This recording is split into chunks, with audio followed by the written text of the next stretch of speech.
The grand hall of the Imperial Council gleamed beneath 1,000 golden chandeliers, its polished walls reflecting the wealth and power of the most dominant empire in known space. Commander Thomas Smith was not impressed. Hidden beneath a flawless holographic disguise, the human operative stood among admirals, ministers, and nobles who would have ordered his execution without hesitation if they knew his true identity. For 15 years, he had lived among them. 15 years of lies. 15 years of gathering intelligence. 15 years of pretending to be one of the very people planning humanity's future. And what he heard today worried him more than anything before. Another primitive world. Admiral White's voice echoed through the chamber as he gestured dismissively toward a rotating hologram of Earth. The blue and green sphere hung above the council floor, surrounded by streams of military and economic data. Resource-rich, moderately advanced, a useful acquisition. Several council members nodded. Their technology is respectable by regional standards, the Admiral continued, but nothing capable of threatening imperial expansion. With a flick of his tentacle, military installations appeared across the holographic globe. Laughter rippled through the chamber. Their planetary defenses are almost embarrassing. Smith remained perfectly still. Years of training kept his face calm. Inside, however, a knot tightened in his stomach. The Empire was making the same mistake it always made: arrogance. They saw Earth's defenses and assumed weakness. They saw humanity's small cluster of colonies and assumed technological limitations. They saw peaceful trade routes and assumed a lack of military ambition. What they never asked was why. Why had humanity expanded so slowly, despite possessing faster-than-light travel? Why were so many regions of human-controlled space mysteriously absent from galactic maps? Why did every long-range probe that wandered too close to certain sectors suddenly lose contact? The Empire looked at humanity and saw a young civilization struggling to find its place among the stars. Thomas Smith knew the truth. Humanity wasn't weak. Humanity was hiding. And if the fools in this chamber decided to force open the door Earth had spent centuries keeping closed, they were about to discover exactly what humanity had been hiding from the rest of the galaxy. Technology, for over 50 years. The standard procedure then, asked Counselor Reed, straightening his ceremonial robes, show a force demand, submission, and peaceful absorption into the Empire. The council members nodded in agreement, their jeweled headpieces catching the light. Smith watched them closely, recording everything through his cybernetic eyes for transmission back to Earth. These beam-ruled 10,000 worlds commanded fleets that could shatter planets, and had never lost a war in their 1,000-year history, and they had no idea what they were about to face. Send the ultimatum high, Counselor, Black ordered. Give them the usual speech about benefits of imperial rule, protection from pirates, access to advanced technology, the standard package. Smith nearly laughed. The Empire still believe. They were the most advanced civilization in this sector of space. They hadn't realized that their secure networks had been compromised for decades. Their supposedly advanced technology studied and improved upon by human scientists, working in secret. The message was sent, and the Council waited for the panic and fear they usually received in response. Instead, Earth's unified government requested a 12-hour window to consider the generous offer, quite polite for primitives. Admiral White noted with approval. Usually we get more screaming and threats at this stage. Smith knew better. He'd seen that tone before in the history books, in recordings of human leaders, just before they launched overwhelming responses to threats against their people. The calm wasn't submission, it was Focus 6. Hours later, Earth's response arrived. The Council gathered again, expecting either acceptance of their terms, or possibly a futile attempt at negotiation. Instead, they got 3 sentences. The Earth Federation acknowledges your message. We appreciate the formal notice of hostile intent. We will respond appropriately. The silence in the council chamber was deafening. No begging, no threats, no counter-offers, just acknowledgement. And that last, oddly ominous line. What do they mean by appropriate response? Counselor Reed asked, showing the first signs of unease. Probably preparing some sort of defense. Admiral White said, but his tentacles were twitching nervously. Should we launch the demonstration attack as planned? High Counselor Black nodded. Slowly proceed with the attack on their colony on Mars, show them the futility of resistance. But he paused, looking troubled, for the first time Smith had ever seen. Double the fleet size. Something about this doesn't feel right. As the council members filed out, Smith transmitted one last message to Earth. They took the bait, proceeding this planned. Then he carefully made his way to his quarters, where he began processing his transfer. Request to a post as far from the imperial capital as possible. He almost felt sorry for them. The Empire thought they were starting a war. They didn't understand that humans had learned over thousands of years of conflict that the best wars were the ones that ended before the enemy even realized they'd lost. The Empire was about to learn why humans had spread so slowly, built such basic-looking defenses, and seemed so primitive. They were about to learn that humanity hadn't been expanding. They had been preparing the Imperial attack. Fleet emerged from hyperspace above Mars in perfect formation. 50 warships, each capable of destroying a small continent, moved into position around the Red Planet. Their target was New Hope Colony, humanity's largest settlement on Mars, home to just over 10,000 people. Admiral White watched from his flagship's bridge, with satisfaction begin the demonstration he ordered. Remember, we want survivors to spread the message. Destroy only the outer sections. The first shots lit up the Martian sky. Imperial energy weapons carved through the colony's minimal defenses. Like paper, the shields that protected the human settlement didn't even last 10 seconds. Walls crumbled, buildings collapsed, and fires spread through the agricultural domes. Sir, his weapons officer called out, "I'm detecting something strange. The humans, they're not running." Admiral White moved to the observation screen. What he saw made his tentacles curl in confusion. Instead of fleeing in panic, the colonists were moving with purpose. Some were taking pictures of the attacking ships. Others were scanning the energy weapons with handheld devices. A few were even recording videos of their own buildings collapsing, documenting the damage patterns. "What are they doing?" the Admiral muttered. In all his years of conquest, he'd never seen anything like this. Where were the screams, the panic, the begging for mercy? The colony's governor stepped out into the open, ignoring the explosions. Around him, he looked directly at the Imperial fleet and held up a tablet. His voice came through, clear on all channels. Attack pattern analysis, complete weapon systems, catalog shield frequencies, recorded. Thank you for the demonstration. Then he walked calmly back inside a half-destroyed building. Admiral White felt the first stirring of real fear janed their transmissions. He barked, "Nothing must leave this system too late, sir," his communications officer replied, voice shaking. "They're not transmitting anything. They already sent everything on the bridge of another ship." A junior officer discovered something that made his blood run cold. "Sir, looking at the colony structure, these buildings, they were designed to fall this way. The whole colony, it's a testing ground." Admiral White yanked up the structure cal scans. The officer was right. The colony's architecture had been specifically engineered to reveal exactly how Imperial weapons affected different materials and construction methods. They hadn't just been watching their colony's destruction. They planned for it all. Ship ceasefire, White ordered. But the damage was done in just 15 minutes of attack. They'd given the humans everything they needed to know about Imperial military capabilities back on Earth. Military analysts were already processing the data from Mars engineers, began designing countermeasures. Scientists started developing new materials, and deep in underground bunkers, weapons developers smiled as they finally had real-world data to work with.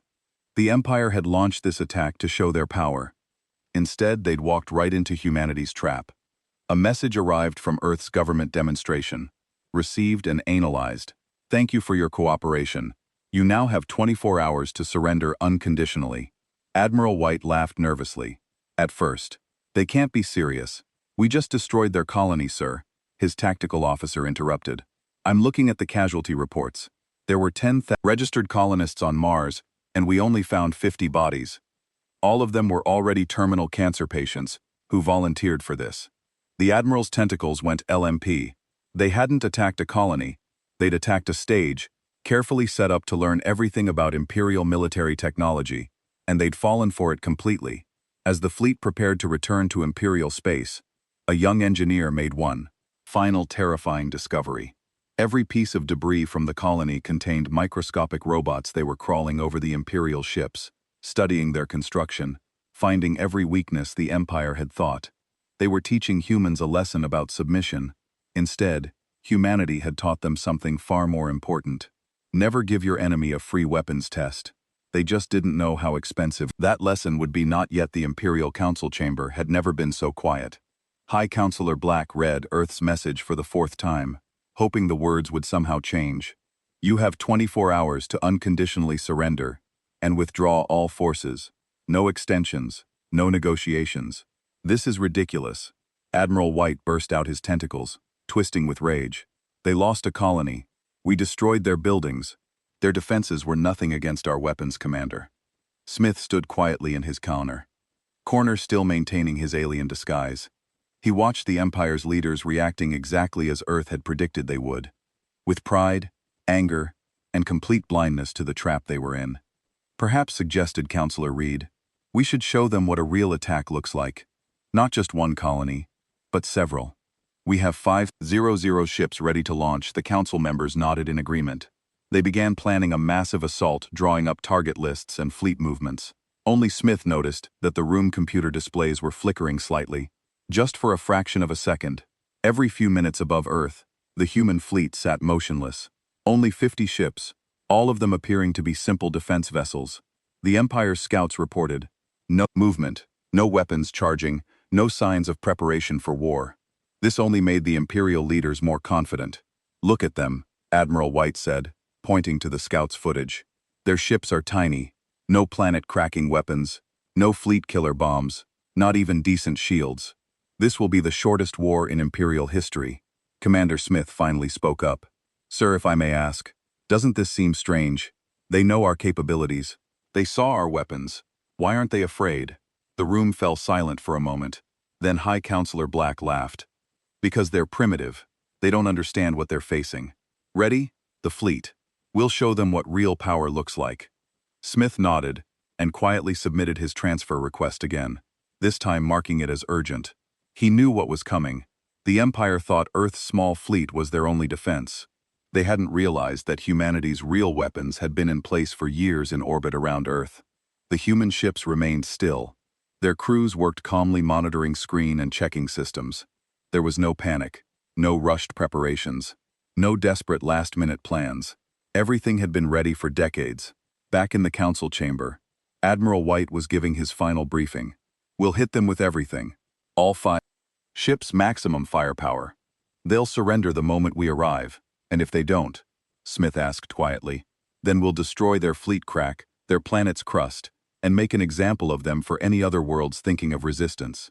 The Admiral's tentacles waved dismissively. They have 6 hours left to surrender. After that, they learn why the Empire has never lost a war. As the council meeting ended, Smith made his way to the nearest transport bay. His transfer had been approved, with unusual speed. Perhaps someone in the Imperial bureaucracy had sensed what was coming. As he boarded his ship, he sent one final message to Earth. They're going to attack, with everything proceeding to safe distance as planned. The Empire spent the next 5 hours preparing the largest battle fleet ever assembled in this sector of space. 2,000 warships, each capable of destroying a continent, formed up near the Imperial capital. Admiral White stood proudly on his flagship's bridge, ready to make history. With 1 hour left until the humans' deadline, he sent them a message. Your time is running out.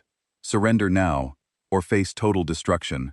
Earth's response was just 3 words. Check your math. The Admiral stared at the message in confusion. Check their math. What did that even mean? They had overwhelming force, superior technology, and centuries of undefeated warfare behind them. What could humans possibly understand about the mathematics of war that the Empire didn't? He was about to learn that humans had mastered a very different kind of math, the calculus of ending conflicts before they began, and their calculations were perfect. As the final hour of Earth's deadline approached, Admiral White stood proudly on his flagship's bridge. 5,000 Imperial warships filled the space around him, their weapons charged and ready. The largest fleet in Imperial history waited for his command to attack Earth time. He asked, his tentacles moving with anticipation. 3 minutes until their deadline expires, sir. The Admiral smiled. Send one last message. Tell them to look out their windows and see what they're facing. Perhaps they'll be wise enough to. He never finished that sentence. Every screen on his bridge went black. The lights flickered and died. The gentle hum of the ship's engines fell silent around his flagship. Other vessels started going dark. their lights winking out, one by one, like dying stars. "Report," he shouted. No one answered. Every console, every computer, every piece of technology on his ship had simply stopped working across the Imperial fleet. The same scene repeated 5,000 times, mighty warships, each capable of destroying worlds, turned into lifeless metal hulks floating in space. Emergency power failed. Life support systems shut down. Even backup systems remained dead. On the Imperial capital, world below, chaos erupted. Banking systems crashed. Transportation networks froze. Food production facilities shut down. Defense systems went offline. The entire technological infrastructure of the Empire's most advanced world just stopped in the Imperial Council chamber, now lit only by emergency chemical lights. High Counselor Black watched in horror as reported came in through old-fashioned radio devices. The same thing was happening everywhere. Every world, every ship, every Imperial installation, across thousands of systems, all dead. A single message appeared on every working screen in Imperial space. It was text-only white letters on a black background. "We warned you to check your math. You thought the deadline was about gathering your ships. We spent it differently. The past 24 hours equals time needed for our virus to reach every Imperial system through your own communication networks. Thank you for gathering your entire fleet in one place." It made things much simpler. Admiral White floated in his powerless ship, watching emergency lights blink on across his fleet. The backup systems were designed to be completely separate from main power. They were supposed to be impossible to hack, but they all came online, displaying the same message. "Your backup systems now run on our software. We've restored minimal life support. Don't make us turn it off, in a secure bunker on Earth." The Human Defense Council watched their screens as reports came in. Everything was proceeding exactly as planned. Their virus planted in Imperial systems years ago, by disguised human trading ships, had spread perfectly through the Empire's own communication networks. "Send the second message," ordered the defense chief all across Imperial space. Another text appeared. "For decades, you thought you were watching us. We let you see what we wanted you to see. Simple ships, basic weapons, primitive defenses. But while you were studying our weaknesses, we were learning everything about you. Your passwords, your security systems, your technology. Look around you. This is what defeat looks like. You have 1 hour to surrender. This time, we suggest you take the offer." In the Imperial Council chamber, High Counselor Black finally understood. The humans hadn't been preparing for a war. They'd been working to make sure a war would never happen. Their ships hadn't moved, because they hadn't needed to. The battle was over before their deadline even expired. As he wrote out the Empire's surrender, by hand on actual paper, the only working writing method left, he remembered Commander Smith's transfer request, with sudden clarity. The human spy had known. He tried to warn them in his own way. The Empire had spent centuries perfecting the art of winning wars, but they had just met a species that had mastered something far more powerful, the art of ending them before they began. And now, sitting in his darkened chamber, writing out his civilizations. Surrender. High Counselor Black finally checked the math. The answer was simple. Humanity 1, Empire 0. Admiral White stared at his food tray in the emergency shelter, his tentacles curling in disgust. Like everyone else in the Imperial capital, he was now eating basic rations, delivered by manual labor. All food production facilities remained shut down, and nobody dared to restart them. A young medical officer rushed into the shelter, waving a primitive microscope. "Sir, we found something in the food supply." "Why, in all of it?" "Everything we've been eating for years." Under the microscope, tiny machines became visible knights. Billions of them in every bite of food the Empire had consumed for the past decade. They had passed harmlessly through Imperial bodies, seemingly doing nothing, until now, they're receiving signals. The medical officer explained, his voice shaking. "They've been dormant all this time, but now they're active. They're in all of us. In orbit." The powerless Imperial fleet drifted helplessly. Engineers trying to restore systems made a terrifying discovery. Their mighty shields, the pride of Imperial technology, had been useless. The enemy had never planned to attack from outside on a small outpost at the edge of Imperial space. Commander Smith finally revealed himself to the local governor. He removed his hologram Graic disguise, showing his human face for the first time in 15 years. "We had to make you understand," Smith explained to the governor. "Your empire only knows how to win wars. Humanity, we learned to end them. But how? The governor asked, staring at the person he'd worked with for 3 years. How did you do all this? Smith smiled sadly. Your ships came to Earth 50 years ago, thinking they were undetected. We saw you. We studied you. We learned everything about your technology, your systems, your weaknesses. Then we planned, not for a war, for peace. Peace, the governor laughed bitterly. You call this peace? Yes, Smith replied, because the alternative was destruction. If we fought your way, millions would die, cities would burn, worlds would be destroyed. Instead, we chose a better way across Imperial space. More discoveries were made. Human agents have been everywhere. That new maintenance worker. Human, the trading company that installed computer upgrades. Human owned the Food Supply Corporation, run by humans through shell companies in the Imperial Council chamber, now lit by primitive chemical lamps. High Counselor Black received a new message. This one came by traditional paper, carried by a nervous young aide. Your bodies contain approximately 50 billion nanites each. The message read, they can eliminate disease, extend your lives, or end them instantly. Right now, they're keeping you healthy. We suggest maintaining good diplomatic relations to keep it that way. The council members looked at each other in horror. Their own bodies had been infiltrated years ago. Their mighty shields meant nothing. Their weapons were useless. There had one without firing a single shot in his office. Commander Smith sent his final report to Earth. They're beginning to understand it wasn't just about technology. It was about philosophy. They saw war as a path to victory. We saw it as a failure of intelligence. The Empire's mighty fleet still drifted powerless in space. Their crews watched helplessly as small human ships finally approach. Not warships, but engineering vessels. Rescue ships, medical ships. Let me explain what happens next, Smith told the governor. We'll restore your basic systems, medical facilities first, then food production, finally, transportation. But everything will have safeguards. Think of it as mandatory peace. You're enslaving us, the governor said. Smith shook his head. No, we're teaching you. War isn't about who can kill the most. It's about who can make killing unnecessary. Your empire spent 1,000 years learning to win wars. Now you'll learn something far more valuable. And what's that? The governor asked. How to make wars obsolete. Across the galaxy, the Empire was learning a harsh lesson. They had expected a civilization to fight them with ships and guns.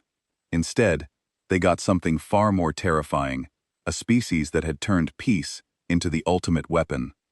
The first world to surrender was Ridge Prime, a wealthy core planet of the Empire.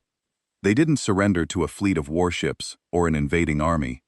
They surrendered to a single human, wearing a business suit carrying a tablet. Your orbital defense platforms have been running our software for 8 years, she explained to Ridge Prime's rulers. Your banking system exists on our servers. Your food, your water, your air, all controlled by our systems. Surrender is just accepting what's already true. They signed the surrender document in 10 minutes, across Imperial space. The pattern repeated. Some worlds tried to fight back on Steel Heart, the sector's biggest military production center. They attempted to launch their reserve fleet of warships. The ships rose from their hangars, weapons-charged crews ready for battle. Then every ship's artificial gravity reversed. Crews found themselves pinned to their ceilings, unable to reach any controls.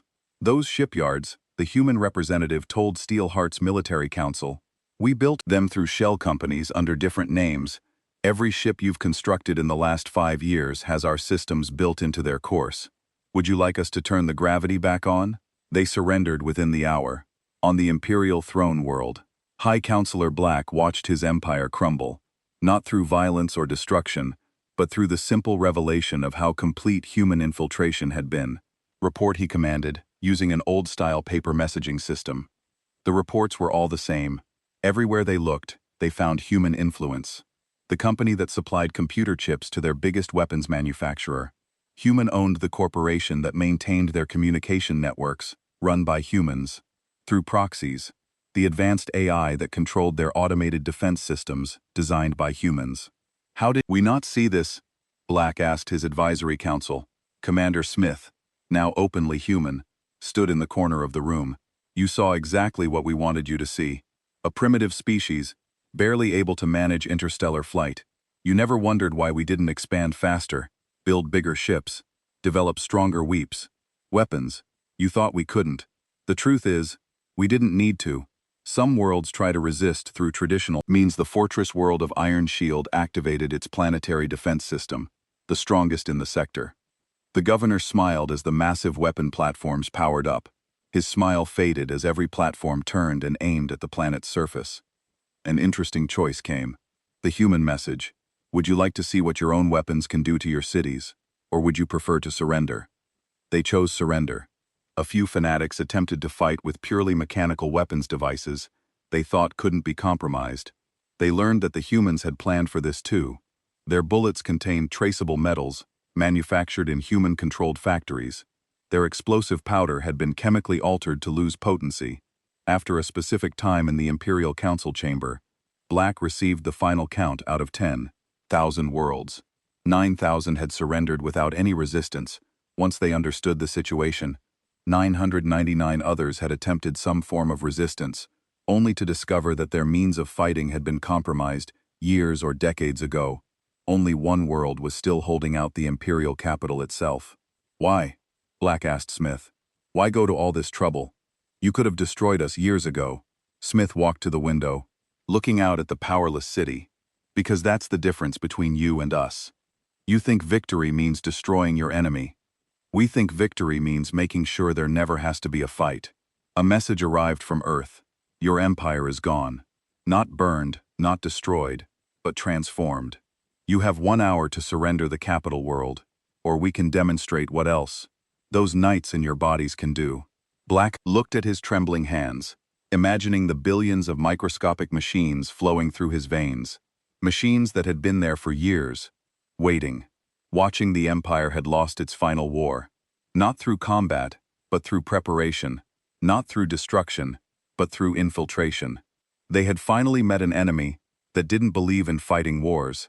They believed in preventing them. 1 month after the Empire's surrender, High Counselor Black sat in a new kind of council chamber. Gone were the golden decorations and elaborate thrones. Instead, a simple round table dominated the room. Around it sat former Imperial leaders and human representatives. You're not what we expected, Black admitted, looking at the human delegation. We thought you would execute us. Destroy our cities, save our people. That would be wasteful, replied John Miller, Earth's chief representative. And if there's one thing humans hate, it's waste. Especially the waste of life. The terms of surrender had surprised everyone. No executions, no imprisoned leaders, no dismantled worlds. Instead, humans brought change through integration and education in orbit.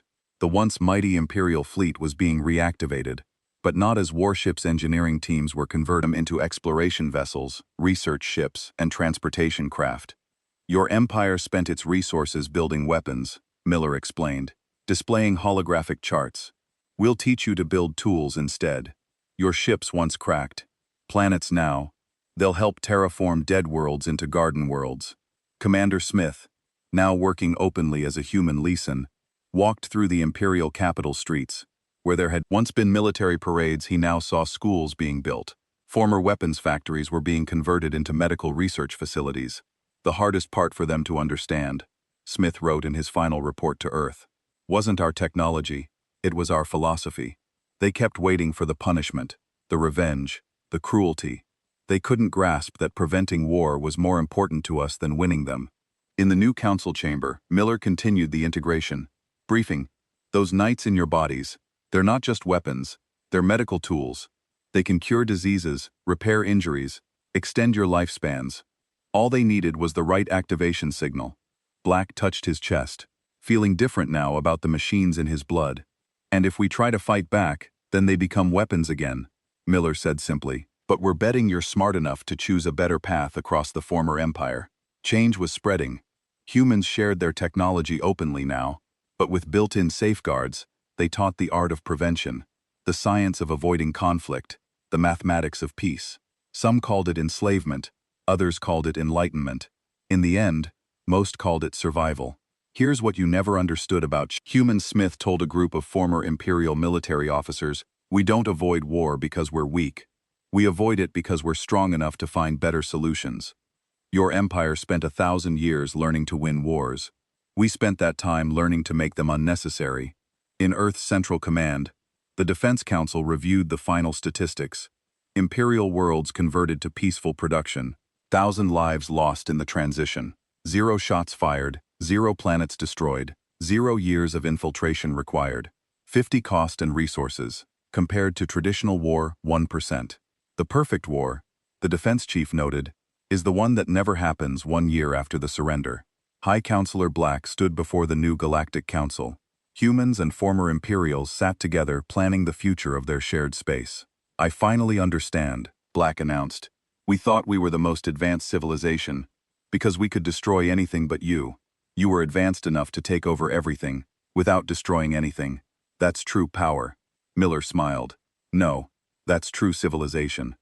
And now together, we can build something better than an empire." "What's that?" Black asked. "A future without war. Because the best victory is in defeating your enemy. It's turning them into..." As the council meeting ended, Smith looked out at the stars through the Chamber's window. The same stars that had once watched Imperial warships patrol with pride, now saw research vessels and trading ships. Instead, the Empire had learned its final lesson. Humans didn't fight wars, because they had discovered something far more powerful. They had mastered peace. And in the end, that was the most terrifying weapon of all.